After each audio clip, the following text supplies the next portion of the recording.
month of Prairial to the 15th of Messidor, year 7, from the 21st of May to the 4th of July, 1799.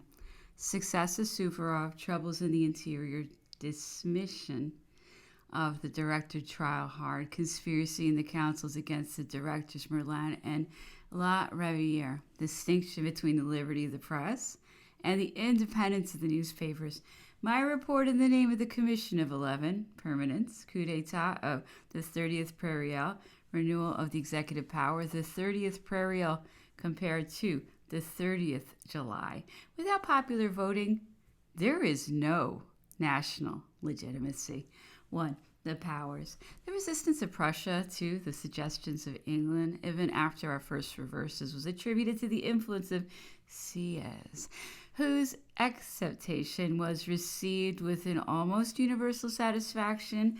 The good which he had done when ambassadors served as a pretext for malevolence, and they repeated with perfidious concealment that he was in perfect understanding with the King of Berlin. They were certain that there had been long and secret conferences between them, that the king had accompanied him for several hours beyond the gates of Potsdam. They talked of a rich portrait and transformed into a mark of special favor, a gift which it is the custom to give to ambassadors at their departure.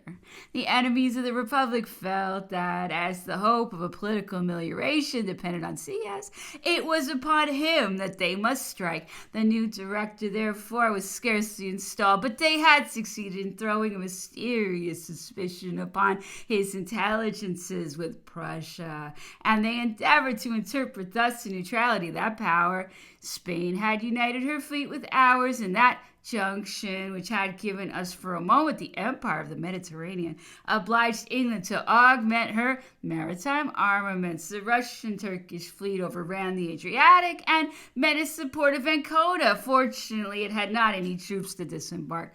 Suvorov continued his triumphant march in Italy. He took the town of Milan, and a few days after the fortress, as the town hoisted the Muscovite flag upon the Rhine, they fought before the fortress of Kehl. The armies of the Archduke extended to our frontiers. In Switzerland, Massena himself, after 5 days of obstinate, bloody, and glorious battles, was obliged to abandon Zurich to the Austrians, whose eagle also dominated over the summits of Mount St. Gothard.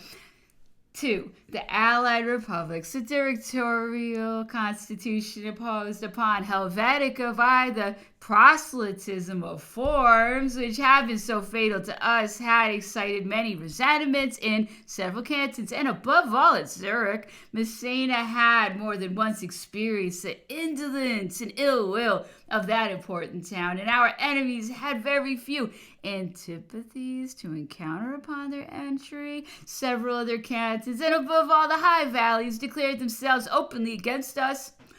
8,000 insurgents combated our columns on both sides of the Rhone, defeated several times by the general Saint-Trial.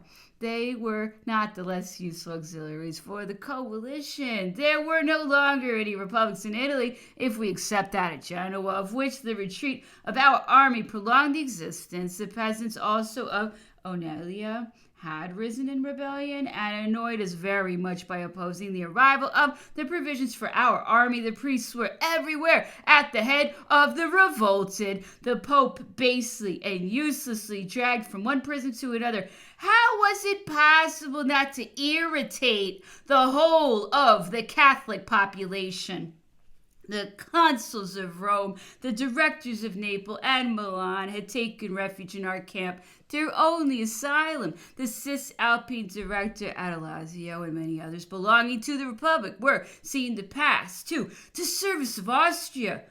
It is better, they observed in their proclamations, to obey a German archduke than a French commissary.